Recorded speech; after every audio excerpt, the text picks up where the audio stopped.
اعوذ باللہ من الشیطان الرجیم بسم اللہ الرحمن الرحیم۔ شروع اللہ کا نام لے کر جو بڑا مہربان اور نہایت رحم کرنے والا ہے۔ میں آج آپ کے سامنے ایک واقعہ بیان پیش کرنا چاہوں گا۔ جی واقعہ، ہم ایمان پہ مرنے کی تمنا تو کرتے ہیں لیکن ایمان پہ جینے کا حوصلہ نہیں کرتے۔ واقعہ کچھ اس طرح ہے۔ خلیفہ ہارون الرشید بڑے حاضر دماغ تھے۔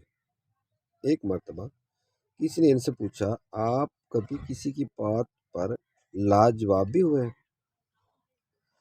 انہوں نے کہا، 3 مرتبہ ایسا ہوا کہ میں لاجواب ہو گیا۔ ایک مرتبہ ایک عورت کا بیٹا مر گیا، وہ رونے لگی۔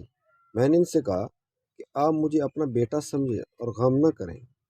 اس نے کہا، میں اس بیٹے کے مرنے پہ کیوں نہ آنسو بہاؤں جس کے بدلے خلیفہ میرا بیٹا بن گیا۔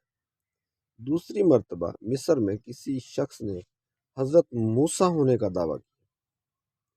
میں نے اسے بلوا کر کہا کہ حضرت موسیٰ علیہ السلام کے پاس تو اللہ تعالیٰ کے دیے معجزات تھے، اگر تو موسیٰ ہے کوئی معجزہ دکھا۔ اس نے جواب دیا کہ موسیٰ نے تو اس وقت معجزہ دکھایا تھا جب فرعون نے خدائی کا دعویٰ کیا تھا، تو بھی یہ دعویٰ کر تو میں معجزہ دکھاؤں گا۔ تیسری مرتبہ لوگ ایک گورنر کی غفلت اور کہلی کی شکایت لے کر آئے۔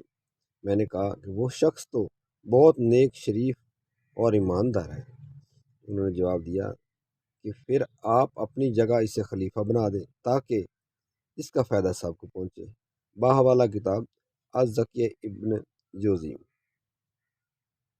میرے بھائیوں، میرے چینل کو سبسکرائب کر دیں تاکہ میں آنے والی ہر ویڈیو آپ لوگوں تک پہنچ سکے۔